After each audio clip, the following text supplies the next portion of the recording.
तो अभी हम स्टार्ट कर रहे हैं हमारा फर्स्ट मेथड, यानी कि इनकम मेथड की डिटेल स्टार्ट करते हैं।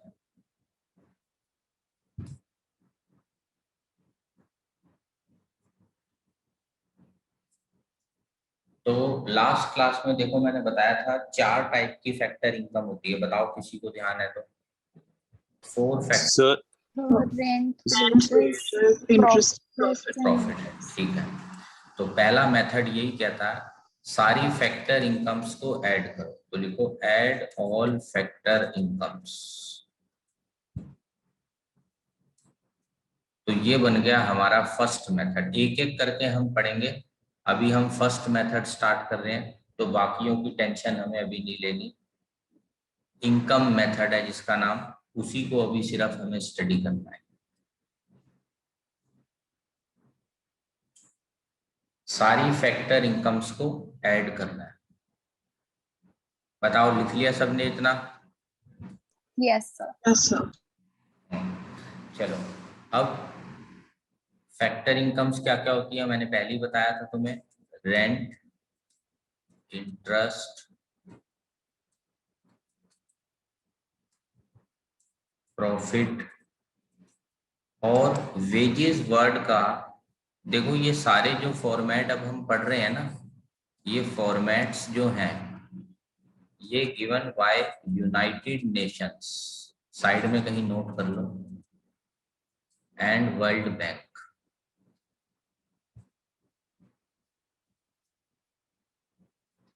ये लोग बनाते हैं फॉर्मेट्स और उसको पूरी दुनिया वाले लोग फॉलो करते हैं। तो ये फॉर्मेट 1 मार्क्स का पूछा जाता है, कौन बनाता है? तो एमसीक्यू में यूनाइटेड नेशन या वर्ल्ड बैंक गिवन होता है, वही हमें सिलेक्ट करना होता है।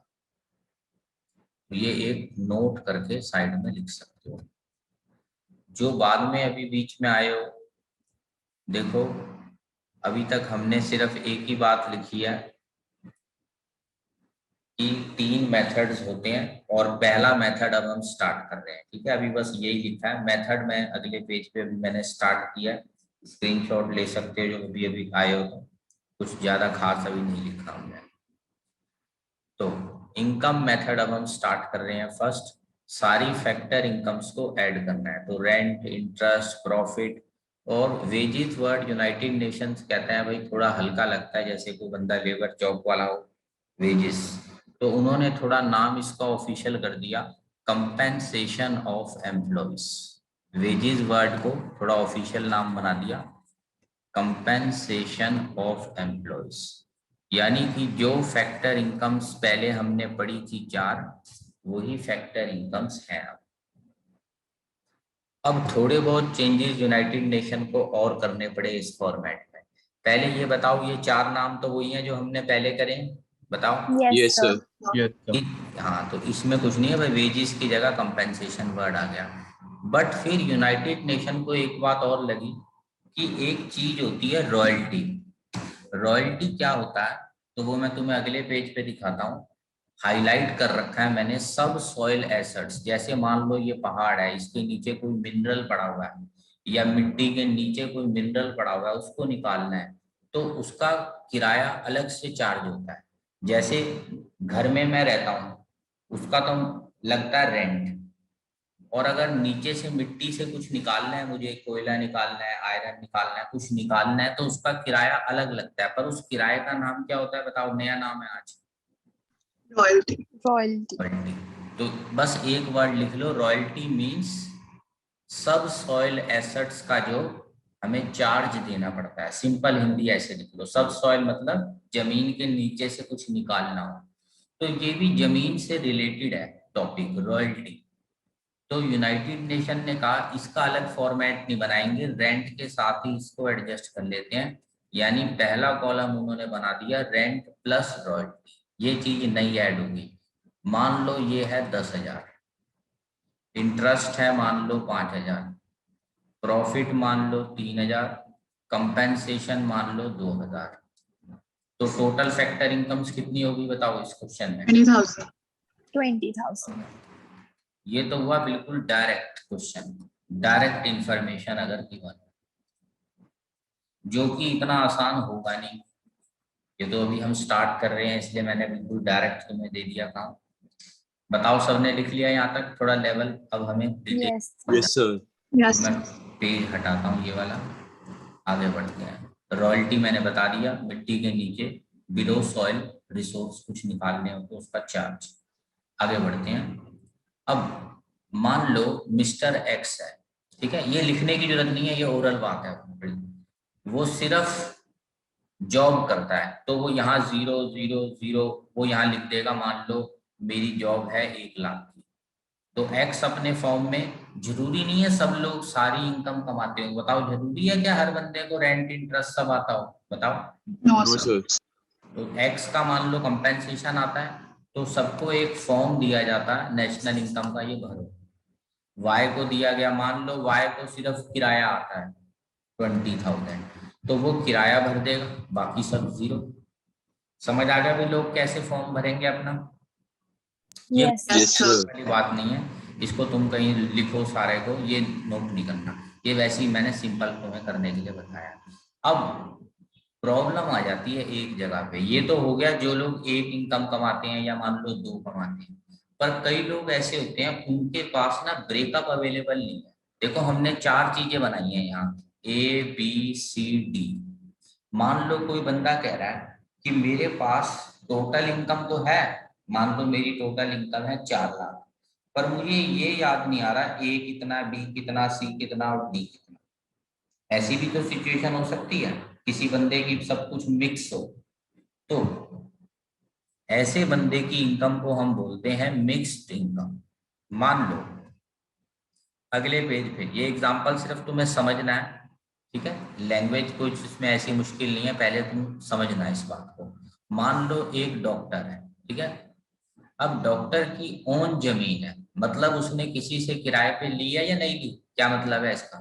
ओन लैंड नहीं ली. नहीं ली, तो क्या उसको किसी को रेंट देना है? No, sir. No, sir. बाहर वाले को तो नहीं देना, अपने आप का ही रेंट है, अपना ही है रेंट। Yes. Yes, sir. अपना रेंट है, बाहर तो है ही नहीं कुछ।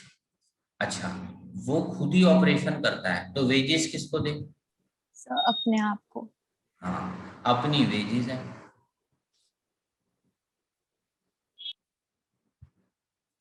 कैपिटल का मतलब होता है पैसा, उसने अपना पैसा खुद इन्वेस्ट किया है, तो किसको दे इंटरेस्ट? अपना अपने आप को. अपने आप को. अपने आप को अपना इंटरेस्ट है। अच्छा, और एंटरप्रेन्योर यानी मालिक खुद ही है अपने क्लिनिक का, तो प्रॉफिट भी किसका है? उसका ही है. अपना प्रॉफिट है।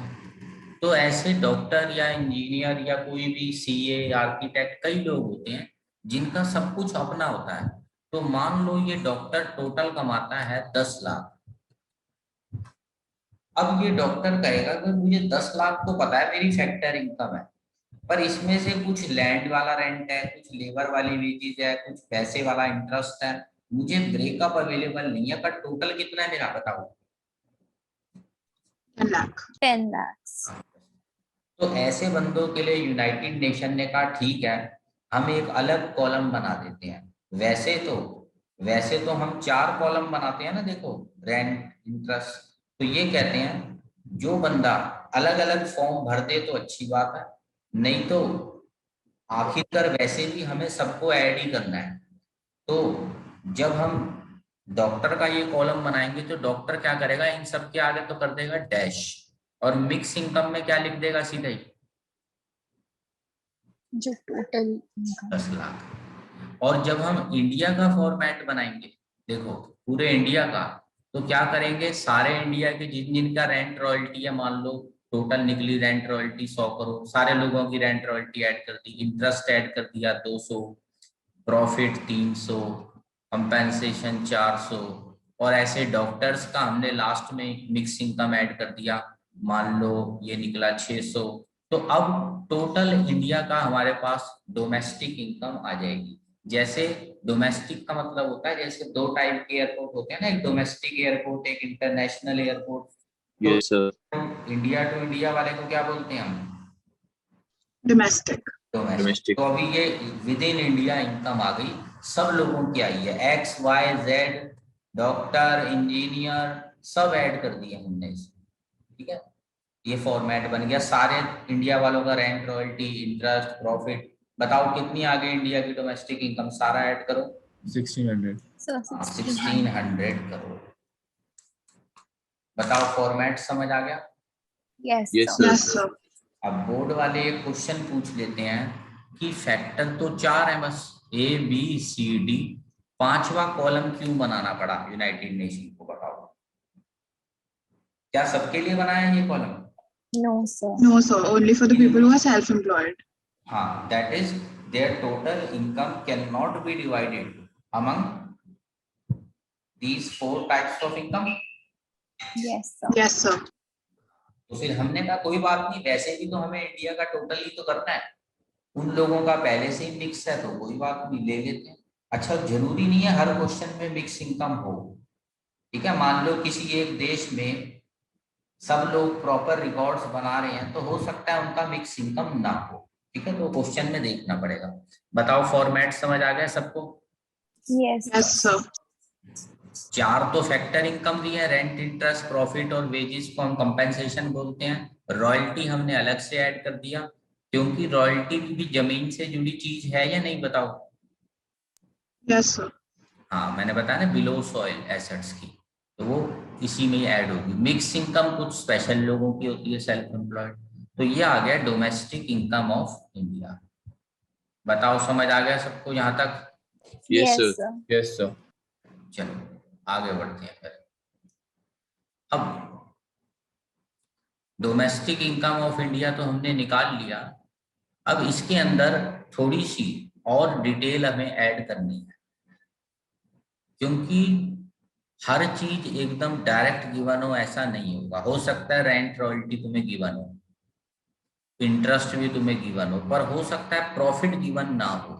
तो क्या कर सकते हैं वो नोट करो, हेडिंग दे दो डिटेल ऑफ प्रॉफिट।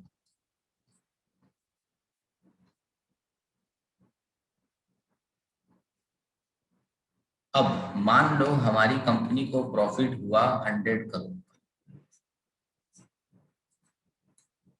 अब बताओ जब हमारी कंपनी को प्रॉफिट होता है तो हमें खुशी होती है सबको या नहीं होती, बताओ। Profit Yes, sir. Yes, sir. होती है, खुशी, अच्छी बात है, हमने प्रॉफिट कमाया। पर एक कहानी बना लेते हैं, जैसे मैंने पहले भी तुम्हें कहा था, कुछ कहानी बनाने से ना काम इजी हो जाता है थोड़ा।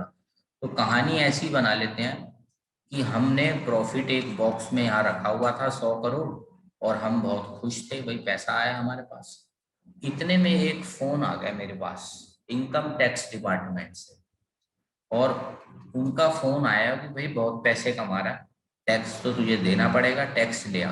अब बताओ मना कर सकते हैं क्या हम गवर्नमेंट को टैक्स देने से? No, No, sir. sir. Tax तो देना पड़ेगा। इसे बोलते हैं कंपनी के ऊपर टैक्स लगा, यानी कॉर्पोरेट टैक्स। कॉर्पोरेट मतलब कंपनी वालों पे जो टैक्स लगता है, इनकम टैक्स डिपार्टमेंट लगाता है। मान लो उन्होंने टैक्स लगा दिया मुझ पे 40 करोड़। अब बताओ मेरे पास कितने बचे हैं? 60 crores. So 60. अब तो 40 मेरे खर्च हो गए, तो 60 बचे हैं इस गुल्लक में, कोई बात नहीं। फिर एक फोन आ गया मेरे पास। अब की बार फोन आया मेरे शेयर होल्डर्स का। शेयर होल्डर वो लोग होते हैं जो जिन्होंने मेरी कंपनी पे पैसा इन्वेस्ट किया है। अब वो कहने लग गए भाई पैसा तो हमने इन्वेस्ट किया है तेरी कंपनी पे, सारा हिस्सा तू ही थोड़ी ना खाएगा प्रॉफिट का, हमें भी कुछ हिस्सा दे। मैंने कहा यार चलो देना पड़ेगा, क्योंकि अगर डिविडेंड इनको नहीं दूंगा तो अगली बार से कोई बंदा मेरी कंपनी पे बताओ पैसा लगाएगा या नहीं लगाएगा, फिर अगर उन्हें कुछ हिस्सा ना No, sir. नहीं लगाएगा. नहीं लगाएगा तो मेरे को कुछ उन्हें खुश करने के लिए डिविडेंड देना पड़ा। मान लो मैंने उन्हें 25 करोड़ डिविडेंड दे दिया, 25 और चला गया मेरे पास। बताओ कितना बचा? 35. 35. तो दोबारा से एक बार कहानी बताना है। पहला फोन किसका आया? Corporate tax department. Income tax, हाँ भाई कॉर्पोरेट टैक्स। तो दूसरा फोन किसका आया मेरे पास? Shareholders. Share holders. अब हमें टेंशन होने लगी, मेरा प्रॉफिट तो बढ़ता जा रहा है सारा। तो कहानी बना लेते हैं, मैंने फोन ही अपना स्विच ऑफ कर दिया। मैंने कहा टेंशन हो जा रही है, मेरा सारा पैसा खाए जा रहे हैं। फटाफट से मैंने ये पैसा एक गुल्लक जो थी, सिंपल लैंग्वेज में गुल्लक बोल रहा हूँ, उसमें लॉक कर दिया पैसा। कितना बचा हुआ था मेरे पास? 35 crore. 5। इसे क्या बोलते हैं? कॉर्पोरेट सेविंग्स, यानी पैसा सेव करो और लॉक करो उसको फटाफट, और इसको छुपा लो कहीं, रिटेन कर लो, मतलब अपने पास रख लो। रिटेन्ड अर्निंग्स, इसके अलग अलग नाम होते हैं जो हम एंड में छुपा रहे हैं, बचा रहे हैं। और ये किसी को नहीं बांटूंगा। ऊपर वाला तो मैंने बांट दिया ना 2 लोगों में अलग अलग, ये पैसा मैं किसी को नहीं बांटूंगा। अनडिस्ट्रीब्यूटेड प्रॉफिट्स कितना बचा बताओ मेरे पास? 35 crore. 35। अब ये कहानी सबको याद रखनी है, नहीं तो तुम्हें हाई ऑर्डर क्वेश्चंस में प्रॉब्लम आएगी। पहला फोन किसी और का नहीं, पहला फोन इनकम टैक्स का, याद रखना। फिर शेयर होल्डर्स, और लास्ट में हमें अपनी गुल्लक में पैसे डालने। बताओ सबने लिख लिया यहाँ तक detail? Yes, sir. Yes, sir. अब अगले पेज पे चल रहा हूँ। मान लो मुझे क्वेश्चन में प्रॉफिट मिसिंग है, नहीं गिवन,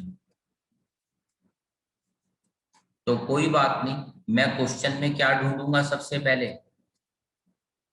कॉर्पोरेट टैक्स कितना दिया? कॉर्पोरेट टैक्स कितना है। इनकम टैक्स वालों का जो फोन आया था मेरे पास 300 है मान लो। फिर मैं क्या चेक करूंगा?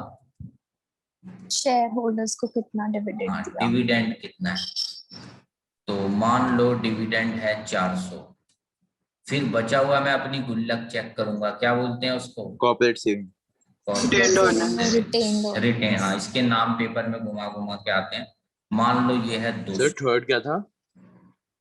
Third, Undistributed profits. थर्ड के तो भाई बहुत सारे नाम है, ये देखो, अपनी गुल्लक, अनडिस्ट्रीब्यूटेड। Okay sir. हाँ, जो मैंने लॉक कर लिया। अच्छा, फर्स्ट एंड सेकंड को तो मैंने डिस्ट्रीब्यूट कर दिया था, पर तीसरे को मेरे को किसी को और को डिस्ट्रीब्यूट नहीं करना, अपनी गुल्लक में रखना है, रिटेन करना है, उसको सेव करना है।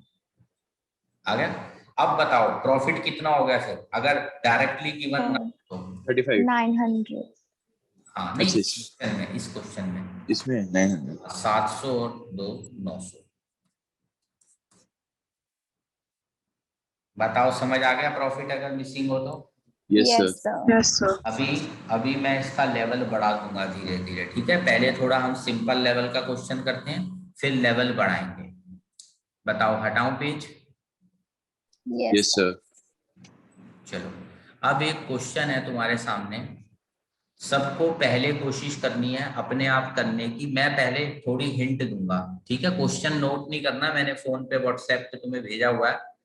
जिसके पास नहीं है तो वो सिर्फ मुझे मैसेज कर देना, मैं भेज दूंगा। बाकी को मैंने पिछली बार भी भेज दिया था, ठीक है? क्वेश्चन नोट नहीं करना। आंसर का फॉर्मेट बना लो, आंसर 1। फॉर्मेट वही रहेगा, बताओ याद हो गया होगा ना? फॉर्मेट क्या था पहला? Rent royalty. और जैसा मैं फॉर्मेट बना रहा हूं ऐसा ही बनाना है। कई लोग क्या करते हैं, इधर ही ऐड करते जाते हैं, horizontal, rent, royalty, interest, profit, compensation, ऐसे ऐसे नहीं बनाना format.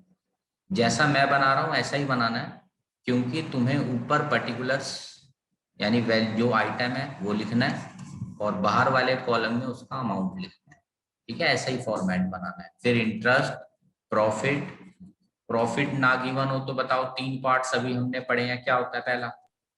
Corporate tax, dividends from shareholders, and retained earnings. Corporate savings. तीसरे का तो भाई कुछ भी नाम हो सकता है, जो पेपर में होगा देख लेंगे। फिर प्लस कंपेंसेशन,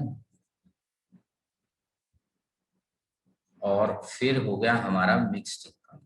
फॉर्मेट बना लो जरा सब लोग।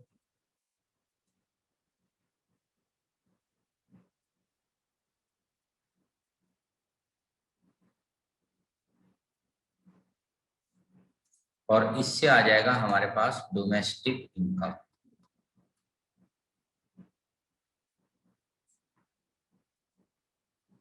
अब एक बात इसमें और मुझे नई सिखानी है, अभी स्टार्ट मत करना क्वेश्चन, एक अगले पेज पे एक नोट और लिखा दूं। सबने यहां तक लिख लिया बताओ?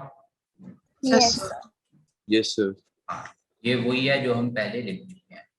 अब कंपेंसेशन ऑफ एम्प्लॉइज भी ना कई बार हमें गिवन नहीं होता, उसका नोट पहले रह गया था, अब लिखवा देता हूँ। कंपेंसेशन ऑफ एम्प्लॉइज, तो इसके भी 3 पार्ट्स होते हैं, जैसे प्रॉफिट के 3 पार्ट्स बनाए हैं ना, थोड़ा खुला खुला बनाना, इसमें नाम थोड़े ज्यादा भी हो सकते हैं। तो कंपेंसेशन ऑफ एम्प्लॉइज का पहले तो मतलब लिख लो, एम्प्लॉय को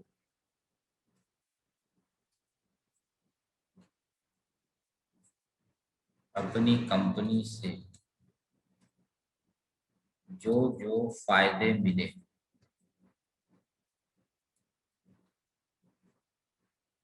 in return of his labour service. ये तो हुई सिंपल लैंग्वेज, पेपर में तो लिखना नहीं होता ना, पेपर में तो समझना होता है बस बात को, ठीक है। समझाने के लिए मैंने ऐसा लिख दिया है, पेपर में तो डायरेक्ट फॉर्मेट और न्यूमेरिकल्स की वैल्यू चाहिए होती है। अब एम्प्लॉय को कंपनी से क्या क्या मिलता है, तो देखो सबसे पहले तो वेजेस सैलरीज वगैरह मिलती है सबको, फिर फ्री के और भी चीजें मिलती हैं, free house, car, food etcetera, जो भी फ्री का मिल रहा है। क्योंकि ये बताओ, कंपनी बेवजह तो किसी को बोनस और फ्री मकान घर गाड़ी नहीं देती, जो मेहनत करता होगा उसको देती होगी, या सबको कार और घर दे देती है कंपनी? सर जो लेबर सर होता जो है मेहनत ज्यादा करता है। मेहनत करते, ये तो ना चौकीदार ड्राइवर सबको बड़े बड़े घर गाड़ियां हम दे देंगे, नहीं। मेहनत के अकॉर्डिंग होता है, ज्यादा मेहनत जो करते हैं अच्छी पोस्ट पे उनको अच्छी फैसिलिटीज देती है। तो कंपेंसेशन में ये 3 चीजें आती हैं, पहला, दूसरा और तीसरा होता है कि कंपनियां अपने एम्प्लॉयज के लिए एक गुल्लक बनाती है कि कभी एम्प्लॉय का बुरा वक्त आए तो वो फंड उसके काम आ जाए। तो fund contribution by company for its employees.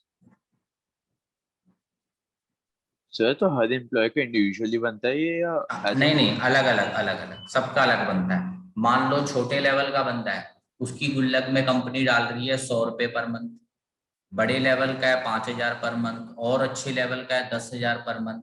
ये भी लेबर सर्विस के ऊपर डिपेंड करता है, उसके लेवल पे डिपेंड करता है, ठीक है। फंड वर्ड से कंफ्यूज मत होना, आम लैंग्वेज में गुल्लक बोलते हैं इसको। गुल्लक में एक कंपनी पैसे डालती है अपने एम्प्लॉयज के बुरे वक्त के लिए, सिंपल लैंग्वेज में इसको ये बोलते हैं। तो वो भी एक टाइप से हमें कंपनी से बेनिफिट मिल रहा है, फायदा मिल रहा है। तो ये जो फायदा वर्ड है इस पे फोकस करना है, कंपनी से फायदा मिले इन रिटर्न ऑफ लेबर, क्योंकि हम वहां मेहनत करते हैं। तो इन तीनों चीजों को जब हम ऐड कर देते हैं तो क्या निकल के आ जाएगा बताओ हमारे पास? Compensation for compensation employees. Of employ. मान लो ये वैल्यू है 100, 30, 70, तो कितनी होगी कंपेंसेशन? 200. 2। बताओ, लिख लिया सबने? Yes sir. Yes sir. चलो अब हम अपने वापस क्वेश्चन पे आ जाते हैं और कंपेंसेशन के 3 पार्ट्स कर देते हैं जैसे मैंने अभी बताया। या फिर तुम ऐसा कर सकते हो, नोट पे यहाँ पे अलग से नोट डाल के कंपेंसेशन निकाल के यहाँ बाहर सीधा वैल्यू लिख दो, या फिर जगह है अभी तो यहाँ अंदर कर दो वेजेस, बेनिफिट्स, और तीसरा मैंने बताया फंड्स।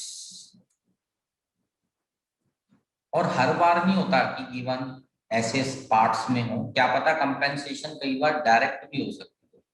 तो अब हम क्वेश्चन को जरा स्टार्ट करते हैं।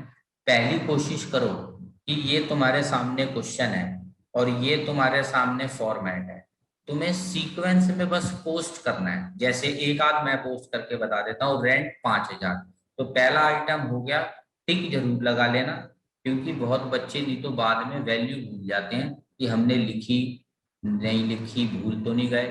ये तो टिक लगाने से कंफर्म होता है हम कर लिया हमने। सेल्स, बताओ इस फॉर्मेट में कहीं सेल्स नजर आ रहा है तुम्हें, रेंट रॉयल्टी वाले no format? Sir. No, sir. तो कुछ तो फालतू वो हमें कंफ्यूज करने के लिए देंगे, उसे हम क्रॉस कर देंगे। रॉयल्टी हमारे काम का है तो टिक कर लो 2,000, ये पहले कॉलम के साथ ही आता है इसलिए अंदर लिखेंगे, और बाहर फाइनल वैल्यू 7,000। 1-2 मिनट मैं रुक रहा हूँ, देखो जिसका आंसर आता है तो मुझे बताओ, डोमेस्टिक इनकम।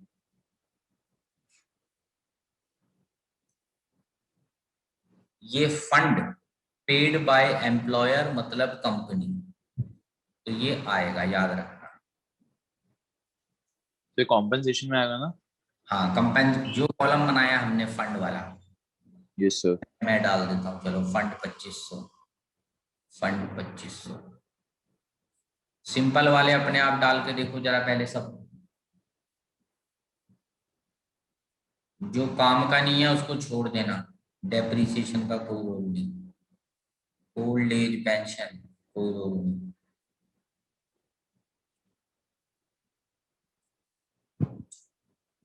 किसी का आंसर आए तो बताना।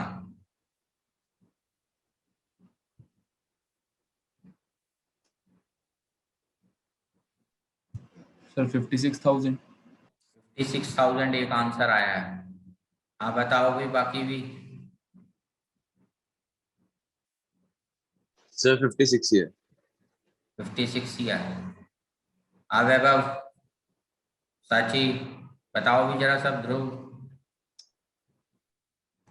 सर 56। So 56 sir. 56. ठीक है, फिर यही लग रहा है। मैं भी जरा फटाफट पोस्ट कर देता हूँ। रॉयल्टी कर दिया, इंटरेस्ट 4000। इंटरेस्ट तो सीधा भारी लिख देते हैं, इसका ब्रेकअप कुछ नहीं होता। सीक्वेंस में चल रहा हूँ। Corporate tax 3, dividend 5, 3 dividend 5। छोटे छोटे ऐसे 3 नंबर के बोर्ड में बहुत आए हुए हैं। मिक्स इनकम 20, मिक्स इनकम में लिख देते हैं इधर 20। और वेजेस 12,000। प्रोविडेंट फंड पहले लिख लिया था हमने। फंड का नाम प्रोविडेंट फंड हो, सोशल सिक्योरिटी फंड हो, उससे कोई फर्क नहीं पड़ता। वेजेस 12,000।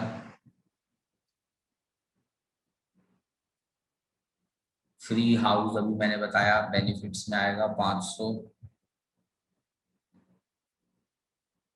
और देखते हैं अनडिस्ट्रीब्यूटेड प्रॉफिट 2,000, यानी कॉर्पोरेट सेविंग्स। तो कंपेंसेशन का देखो टोटल कितना हो गया। इसका प्रॉफिट का हो गया 10,000। 10,000 और कंपेंसेशन का कितना हो compensation गया देखो। 15। 15,000. हाँ, 12 और 3 15।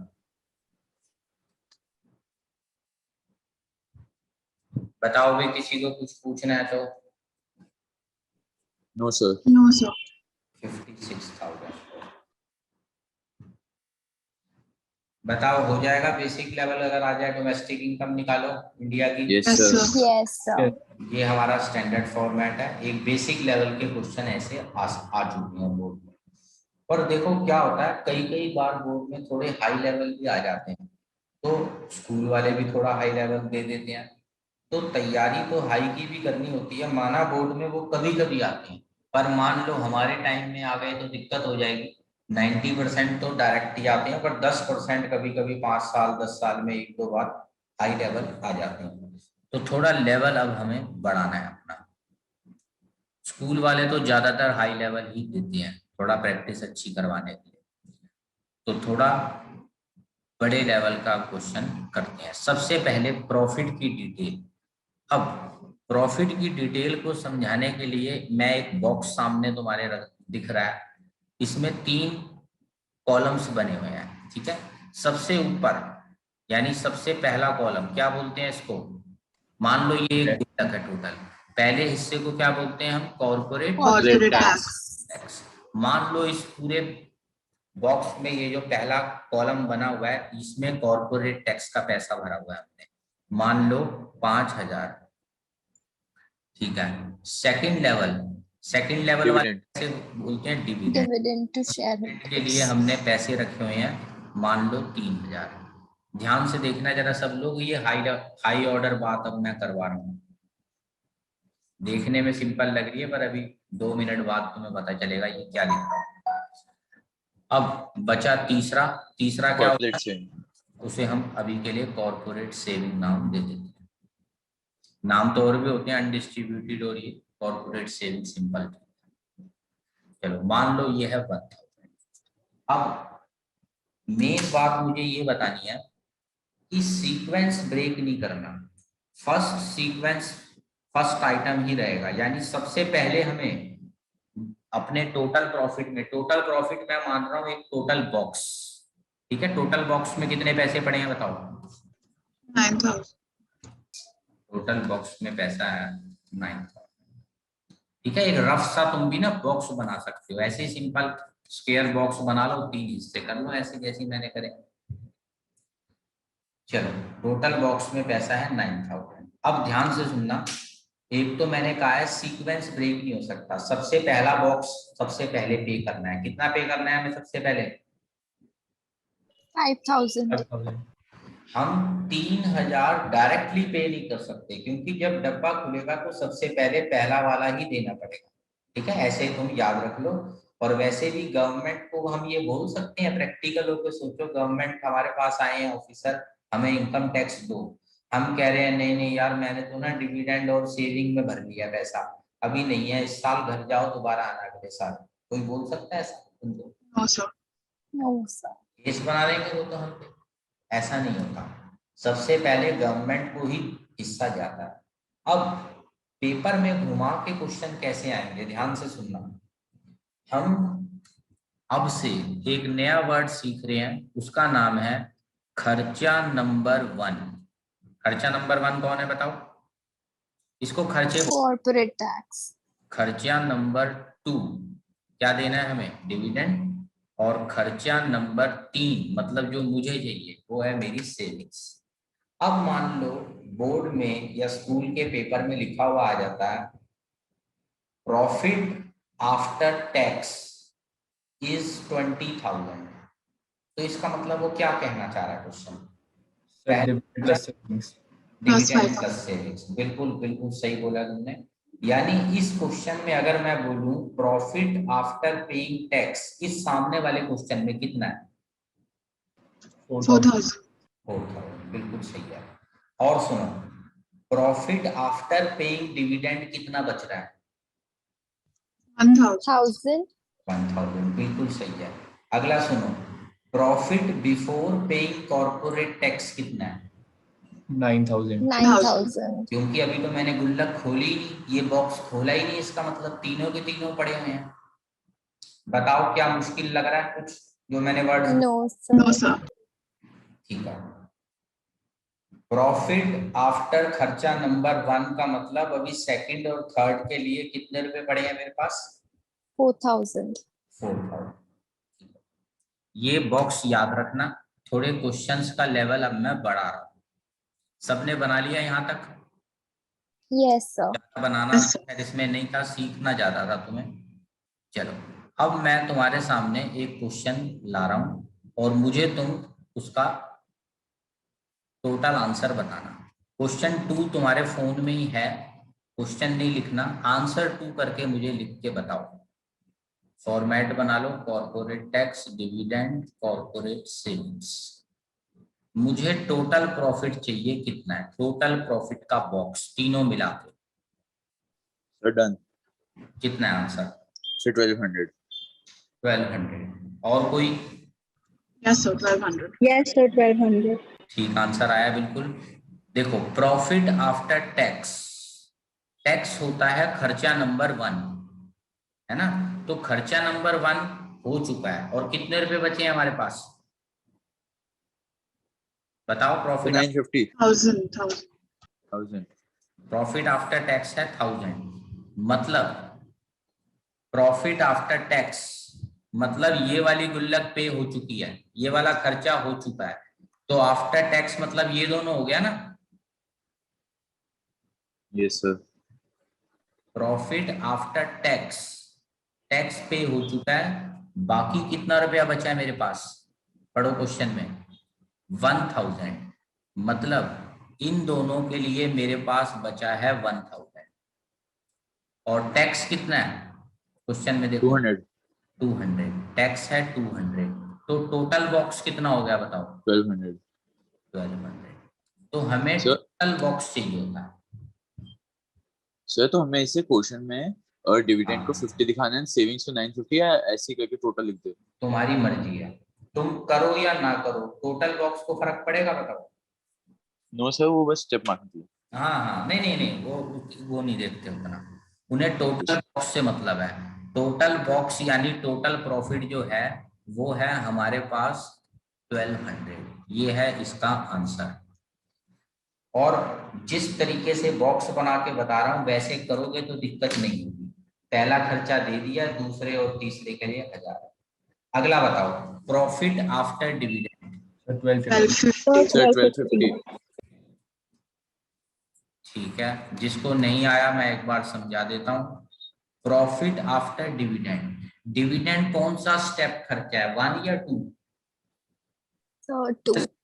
सेकंड, यानी सेकंड स्टेप का खर्चा हो चुका है। प्रॉफिट आफ्टर डिविडेंड, पहला खर्चा हो चुका है, दूसरा हो चुका है, तो तीसरे के लिए 1000 बचा है, यानी ये है कॉर्पोरेट सेविंग्स।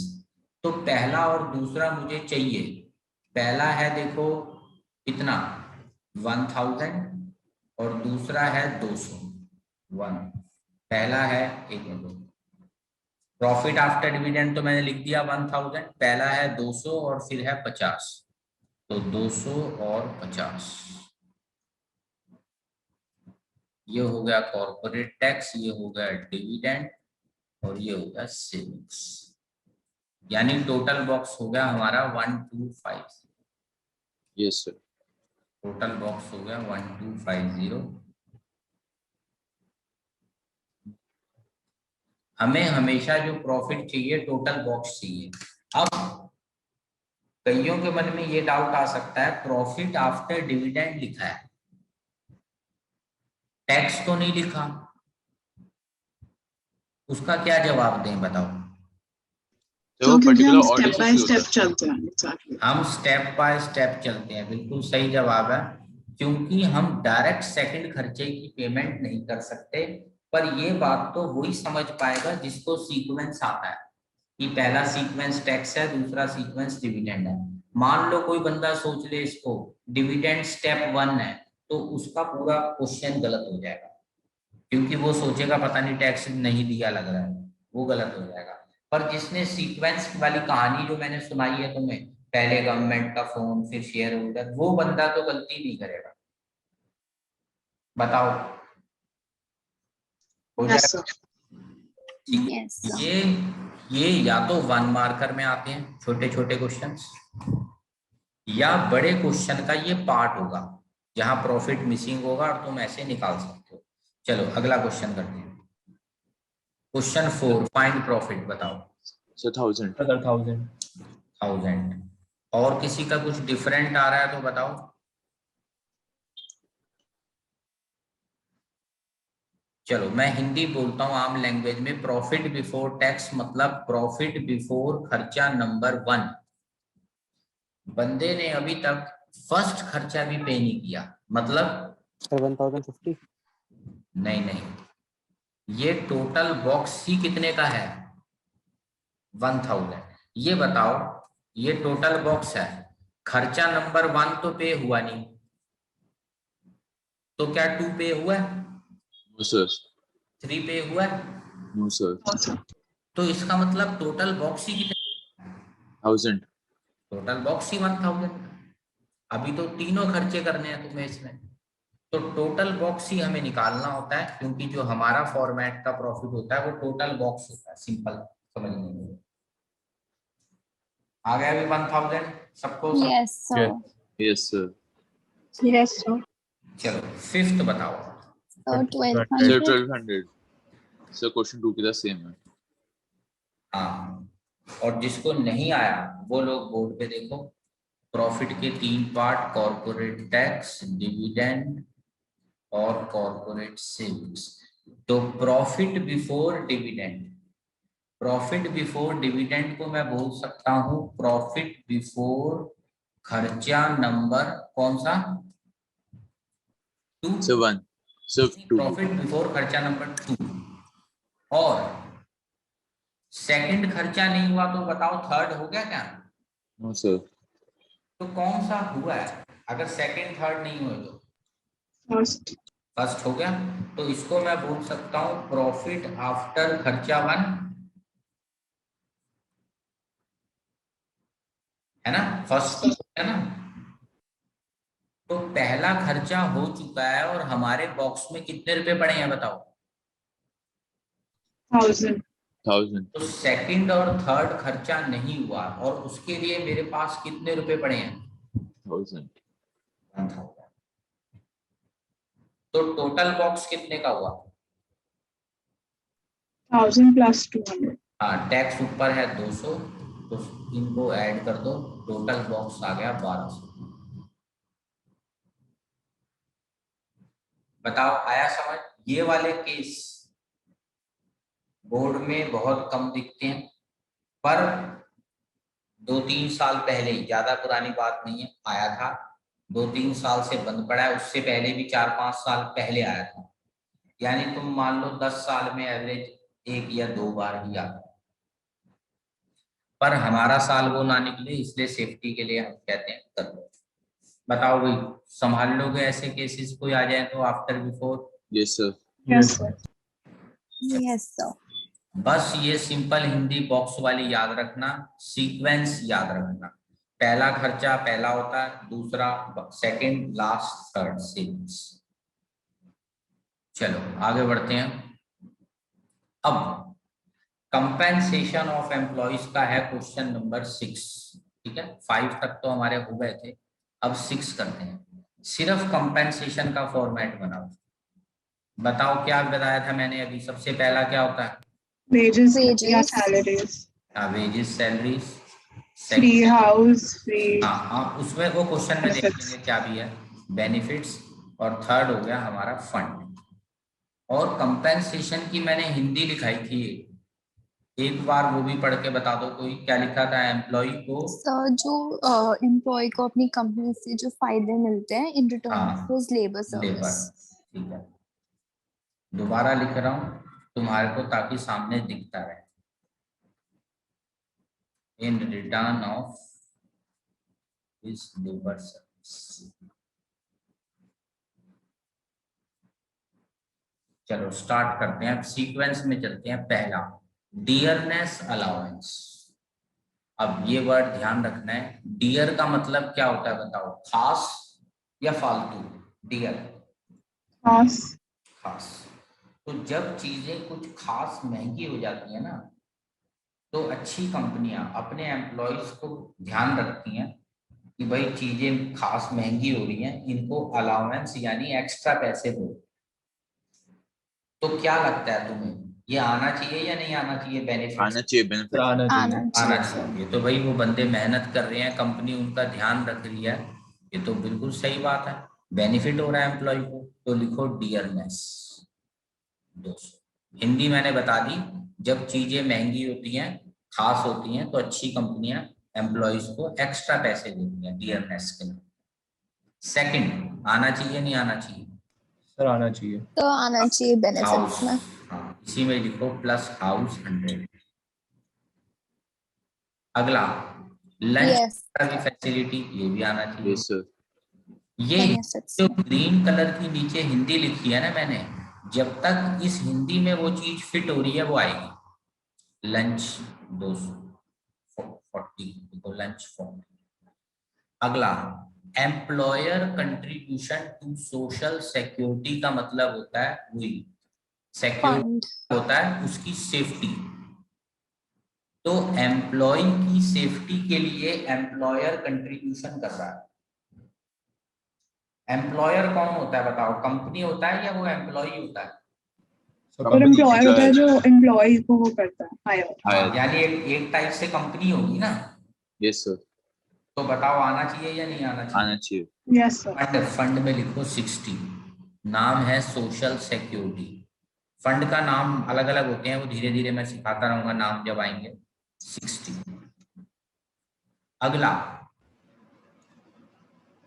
सर नहीं आना चाहिए. एक्सीडेंट हो गया, इंश्योरेंस कंपनी ने पैसे दिए, आएगा ये No, बताओ? sir. क्या हमारी कंपनी ने दिए हैं? हम पेन बनाते हैं, No, sir. No sir. हमारी कंपनी ने नहीं दिए. हम अपने बंदों का इंश्योरेंस कराते हैं, कोई एक्सीडेंट हो जाए, और ये पैसे किसने दिए हैं उसको? बताओ. तो ये इंश्योरेंस कंपनी ने दिया. हाँ, और हमारी हिंदी में मैंने साफ लिखा है अपनी कंपनी से मिले। ये तो बाहर की कोई इंश्योरेंस कंपनी है, ये नहीं आएगा। रीजन क्या दोगे इसका साइड में? Not paid by employer.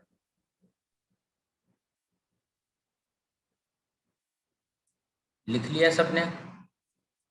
Yes Yes, sir. sir. Yes, sir. अगला 6th पॉइंट, आएगा सर। तो हिंदी, पहले मैं हिंदी बताता हूँ, पहले सुनना सब लोग आराम से। मैं कहानी बना रहा हूँ, अपने ऊपर ही ले लेता हूँ। मैं जॉब करता हूँ एक कंपनी में। कंपनी ने मुझे कहा चंडीगढ़ जाओ और मुझे मान लो 1500 रुपये दे दिए, ये लो तुम्हारे बस के टिकट, सुबह जाना शाम को आना, लंच कर लेना रास्ते में, तो ये फाइल जमा करा दो हमारा हेड ऑफिस है। और ट्रैवलिंग के लिए मुझे 1500 रुपये दिए बस के और मेरे लंच के, और मैं 1500 रुपये को खर्च कराया, या फिर कंपनी ने कहा जो खर्चा हो वो तुम कर लेना, हम रीइंबर्स कर देंगे, मतलब उन्होंने मुझे पैसे लौटा दिए वो 1500 जो मैंने सुबह चंडीगढ़ जाने में खर्च करे थे, ये वो लिखा है। अब बताओ ये 1500 या 15,000 जो भी है, क्या ये मेरी कंपेंसेशन में आना चाहिए 1500? Yes, sir sir. नहीं सर, कर नहीं आना चाहिए. नहीं Sir, आना आना चाहिए. अपनी कंपनी से आना चाहिए। मुझे फायदा मिले। मैं 1500 रुपए की सुबह टिकट खरीदी थी मैंने बस की, और वहां गया हूँ, पैसे खर्च करके 1500 रुपये वापस आया हूँ। Company Yes. मैंने अपने बिल दिखा दिए, कंपनी ने कहा ये ले अपने 1500 रुपये। इस 1500 Yes. रुपये को मैं अपनी तनख्वाह मान लूं? बताओ। सर तो बेनिफिट्स में आएगा। Sir, benefit तो है क्या ना. मुझे मुझे क्या बेनिफिट हुआ बताओ? मैं किसके काम से गया हूँ? सर कंपनी के काम से. कंपनी के काम से गया हूँ। 1500 रुपये मुझे मिले हैं या बस के टिकट में खर्च हो गए? So Sir, वो तो basically खर्च कंपनी हो ने तो गया. कॉम्पेंसेट ही किया ना, जो उसने पहले अपना वो कर दिया खर्चे, यस सर। तो वो नहीं, नहीं। इक्वलाइज ही हो गया. हाँ, अच्छा तो लेकिन एम्प्लॉय को कोई एम्प्लॉय के बेनिफिट उसमें हुआ? इफेक्ट नहीं हुआ? नहीं नहीं नो सर। मान लो मेरे को जो जॉब से पैसे मिलने थे, कल को कंपनी कहे तुझे 1500 दिए तो थे उस दिन, वो काट ले मेरे 1500, तो मैं क्या बोलूंगा कंपनी वाला को?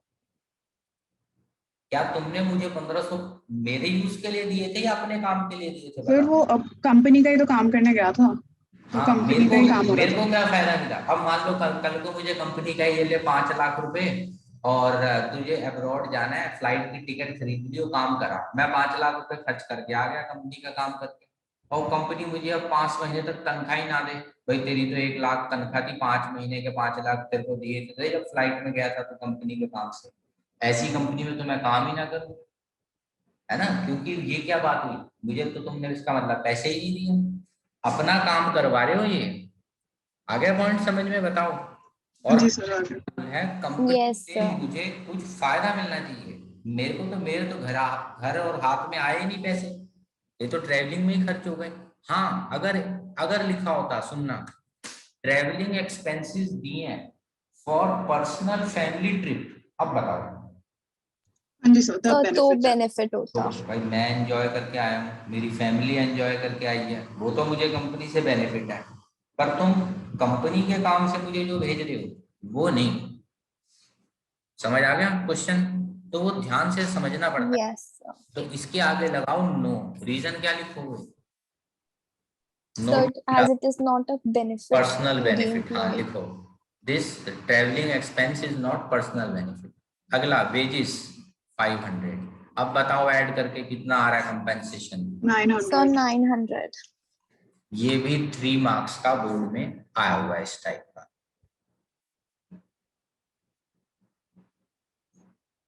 लिख लिया सबने?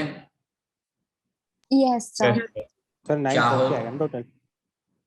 हाँ, मैंने टोटल मैं भी कर लेता हूँ, मैंने करा नहीं था, मेरे को लगा सबने कर लिया। तो Sir, 900 ही है. 800 नहीं, तो 900 900 ईयर। 900। चलो, एक नोट जिसको लिखना हो तो वो और भी लिख सकता है। If travelling expenses are for employ और हिज पर्सनल ट्रिप और हिज फैमिली, तो और वो कंपनी भर रही है, पेड बाय कंपनी, तो बताओ वो बेनिफिट में आएगा. तो आएगा बेनिफिट में। चलो आगे चलते हैं। Next question 7।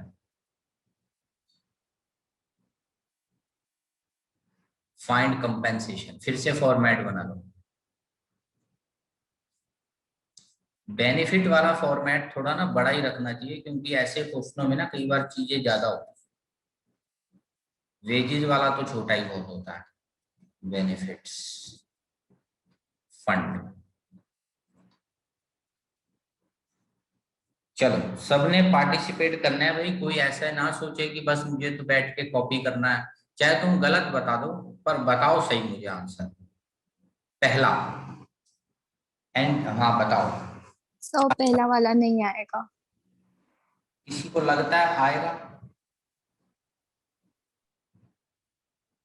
चलो सही है, आंसर नहीं आएगा। रीजन क्या दें, क्यों नहीं आएगा?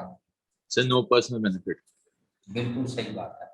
ये तो वही बात होगी जैसे पहले मुझे ट्रेवलिंग पैसा दिया था, कंपनी का काम करो, अब एंटरटेनमेंट पैसा दिया है, क्या करो बताओ? Yes, बिजनेस entertain करो। बिजनेस। हमारा कोई अमेरिका से गेस्ट आया है, उसे 5 स्टार में डिनर कराओ, लंच कराओ, तो ये तो तुम फालतू के काम मुझसे करवा रहे हो, मुझे तो कुछ मिल नहीं रहा इसमें, कैंसिल करो इसको। रीजन दे दो, नो पर्सनल बेनिफिट। अगला सोच के बताना, प्रोविडेंट। आएगा सर। सर आएगा। नहीं पूरा पर पढ़ो। नहीं आएगा By because choice employees नहीं दे रहे हैं वो आएगा। contribution। अब देखो, मान लो मैं अपने घर से पैसे से अपनी कोई गुल्लक बना रहा हूँ, क्या वो कंपेंसेशन है? No sir. No, रीजन लिखो, नॉट पेड बाय कंपनी। ठीक है, लिख लो नॉट पेड बाय कंपनी। ये तो खुद गुल्लक बना रहा हूं मैं अपनी, ये नहीं आएगा। कंपनी गुल्लक बनाए, वेजेस 125। ठीक है, अगला बताओ, डियरनेस अभी पढ़ाया yes Yes, sir। sir. benefit 75। अगला बताओ, नहीं आएगा। कौन खर्चा कर रहा है? एम्प्लॉय। employees एम्प्लॉय जो मर्जी खर्चा करे, उसको कंपेंसेशन तो बोल ही नहीं सकते हम, कैंसल। ओल्ड एज पेंशन सब benefit नो सर। ना। अब ध्यान से इसके आगे तुम क्लियर करके लिख लो, हमेशा गवर्नमेंट देती है ये। मैंने पिछली क्लास में ध्यान से अगर सुना हो तो बताया था कि जो ओल्ड एज हो जाते हैं, गवर्नमेंट इंसानियत के नाते उनको कुछ पैसे देती है। वो लेबर के लिए नहीं देती कि वो लेबर करते हैं कहीं पे। एक बंदे ने जिंदगी भर काम ना किया हो, उसको भी ओल्ड एज पेंशन मिल जाए, क्योंकि इसमें लेबर इन्वॉल्व नहीं है, ये सिर्फ इंसानियत के लिए मिल जाती है। भाई 60 पार है बंदा तो सपोर्ट करें हम इसको। ये फैक्टर इनकम नहीं है, और कंपनी तो देती भी नहीं ओल्ड एज। कंपनी जो देती है ना पेंशन, उसे बोलते हैं रिटायरमेंट पेंशन। वो काम करने के बाद मिलती है, और ये फ्री की होती है 60 के पार, ये नहीं आती। अगला बताओ, मेडिकल। आएगा सर। कंपनी उनके आएगा। मेडिकल इलाज करवा रही है, तो ये तो बेनिफिट हो रहा है एम्प्लॉय को। मेडिकल 5। अगला, कंपनी ने लोन दिया 10,000 का, आएगा? तो सिर्फ सर 400 आएगा। 4% का आएगा। अच्छा ये बताओ, Yes. 10,000 लोन क्यों नहीं आएगा?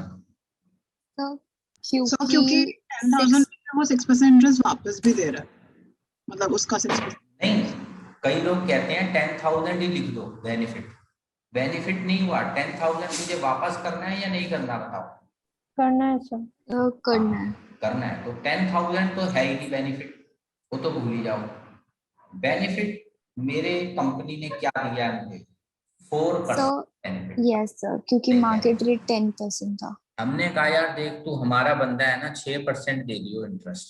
बैंक से लेता, मार्केट से तो तुझे 10 देना होता, पर तू हमारा बंदा है, हम तेरे लिए 4% बेनिफिट तुझे दे रहे हैं इंटरेस्ट का, तो इसे बोलते हैं इंटरेस्ट फॉरगॉन। इंटरेस्ट माफ हो गया। कितना माफ हो गया उसका? 4%। तो कितना हो गया इसका? 400। 400। 400। फंड अब की बार 0 है, तो उस पे लाइन लगा के कट कर दो। टोटल करके बताओ कंपेंसेशन कितनी है? 125 और 75 05। 605। ये सब हाई लेवल बातें चल रही है, मैं बार बार कह रहा हूँ। डायरेक्ट क्वेश्चन तो बहुत आसान लगेंगे तुम्हें, हाई लेवल जब तुमने कर लिए तो किसी भी बुक के क्वेश्चन उठा लेना, तुमसे हो जाएंगे। पर दिक्कत ये आती है बच्चों को, इतनी सारी बुक्स, इतना सब चक्कर, स्कूल का असाइनमेंट, ये वो, क्या करें क्या ना करें, फिर 10 ईयर भी। तो इसीलिए मैं ये जो क्वेश्चन दे रहा हूँ अभी, एक दो और कुछ असाइनमेंट भेजूंगा, अगर वो कर लोगे उसके बाद किसी भी बुक का कोई सा क्वेश्चन उठा लो, तुम्हें सिंपल लगेगा। यानी कि मैं थोड़े लेवल अच्छे करके ही क्वेश्चन बनाऊंगा, ताकि तुम्हें छोटे छोटे लेवल के 100 क्वेश्चन ना करने पड़े।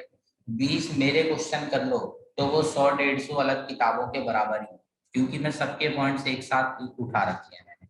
तो मेरे असाइनमेंट में तुम्हें आज थोड़े बहुत धीरे धीरे करके भेजता रहूंगा, वो करते रहना, किसी बुक की जरूरत नहीं है।